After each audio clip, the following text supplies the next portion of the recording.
ಆತ್ಮೀಯರೇ, ಶ್ರದ್ಧೆಯ ಮಹಿಮೆ ಅಂದರೆ ಶ್ರದ್ಧೆ ಯಾವ ರೀತಿ ಇದ್ದರೆ ಕೆಲಸವಾಗುತ್ತೆ ಎನ್ನುವಂಥದ್ದು ನಾವು ಇಲ್ಲಿ ನೋಡೋಣ. ಮೊದಲನೇದಾಗಿ, ಪ್ರಾಪಂಚಿಕ ಜೀವನ ಉದ್ಧಾರಕ್ಕೆ ಯಾವ ಮಾರ್ಗವೂ ಇಲ್ಲವೇ ಎಂದು ಭಕ್ತನೊಬ್ಬ ರಾಮಕೃಷ್ಣ ಪರಮಹಂಸರನ್ನು ಪ್ರಶ್ನಿಸುತ್ತಾನೆ. ರಾಮಕೃಷ್ಣರು, ಯಾಕಿಲ್ಲ, ನಿಶ್ಚಯವಾಗಿಯೂ ಇದೆ. ಜೀವನದಲ್ಲಿ ಶ್ರದ್ಧೆ ಉಂಟಾಗಿ ಬಿಟ್ಟಿತು ಎಂದರೆ ಎಲ್ಲವೂ ದೊರೆತ ಹಾಗೆ ಎಂದು ಉತ್ತರಿಸುತ್ತಾರೆ.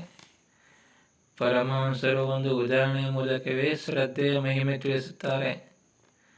ಶ್ರೀರಾಮಚಂದ್ರ ಲಂಕೆಗೆ ತೆರಳಲು ಸೇತುವೆ ಕಟ್ಟಬೇಕಾಗಿ ಬಂತು.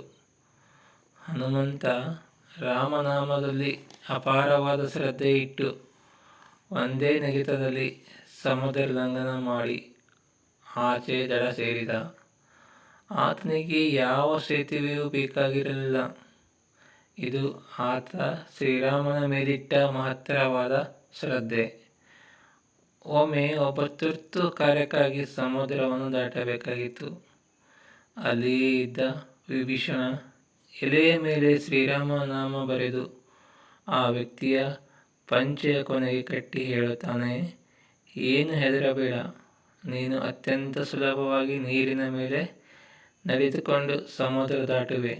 ಆದರೆ ಒಂದು ಎಚ್ಚರಿಕೆ, ಪೂರ್ಣ ಶ್ರದ್ಧೆ ಇಟ್ಟು ನಿರಾಂತಕವಾಗಿ ನಡೆಯಬೇಕು.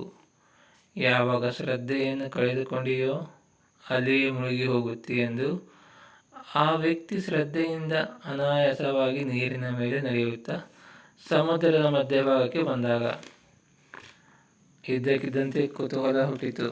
ಯಾರಿಗೆ? ಆ ವ್ಯಕ್ತಿಗೆ. ಶ್ರದ್ಧೆಯನ್ನು ಕಳೆದುಕೊಂಡ. ಪಂಚೆಯ ಕೊನೆಯಲ್ಲಿ ಕಟ್ಟಿರುವುದನ್ನು ಒಮ್ಮೆ ನೋಡೋಣ ಎಂಬುದಾಗಿ ಬಿಚ್ಚಿ ನೋಡುತ್ತಾನೆ. ಕೇವಲ ಒಂದು ಎಲೆಯ ಮೇಲೆ ಶ್ರೀರಾಮನಾಮ ಬರೆದಿದೆ.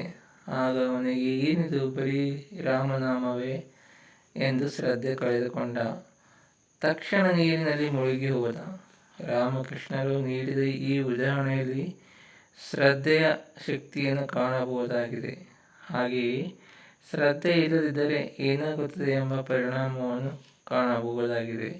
ಒಟ್ಟಿನಲ್ಲಿ ಶ್ರದ್ಧೆಯಿಂದ ಕೆಲಸ ಮಾಡಿದರೆ ಸರ್ವ ಕಾರ್ಯವೂ ಸಫಲತೆಯನ್ನು ಹೊಂದುತ್ತದೆ. ಯಾವುದೇ ಜೀವನದಲ್ಲಿ ಸಂಸಾರವಾಗಲಿ ಕೆಲಸವಾಗಲಿ ಶ್ರದ್ಧೆಯಿಂದ ಮಾಡಿದಾಗ ಅದು ಏನಾಗುತ್ತೆ, ಸಫಲತೆ ಹಾದಿಯನ್ನು ನಾವು ಕಾಣಬಹುದು ಅಂತ ನಾವಿಲ್ಲಿ ನೋಡಬಹುದಾಗಿದೆ.